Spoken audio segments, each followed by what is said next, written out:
Usisahau kusubscribe, like na kucomment.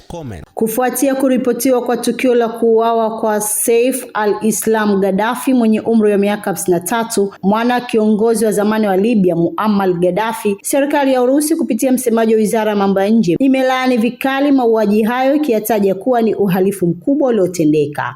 Urusi, ambayo imekuwa na uhusiano wa karibu na al-Islam, imetoa wito kufanyika kwa uchunguzi wa kina na wa haraka ili kuwakamata na kuwafikisha mahakamani wale wote waliohusika na mauaji hayo. Tukio hilo lilitokea Jumanne ya tarehe 3 Februari 2026, ambapo watu 4 wenye silaha wasiojulikana walivamia nyumba yake katika mji wa Zintan, kaskazini magharibi mwa Libya. Waendesha mashtaka nchini humo wamethibitisha kuwa Saif al-Islam alifariki kutokana na majeraha ya risasi baada ya makabiliano moja kwa moja na wavamizi hao. Licha ya maelezo ya waendesha mashtaka na wakili wake kupitia shirika la AFP kusema shambulio lilitokea Zintan, dada yake Saif al-Islam ametoa kauli tofauti kupitia televisheni ya Libya, akidai kuwa kaka yake alifariki karibu na mpaka wa nchi hiyo na Algeria. Saif al-Islam alikuwa akitazamwa kama kiongozi mwenye ushawishi ambaye angeweza kuirejesha familia ya Gaddafi madarakani. Mnamo mwaka 2021, mamlaka nchini Libya zilitoa waranti ya kumkamata kwa tuhuma za kuwa na uhusiano wa kundi la mamluki la Urusi ambalo sasa limevunjwa na nafasi yake kuchukuliwa na kikosi cha Africa Corps kinachofadhiliwa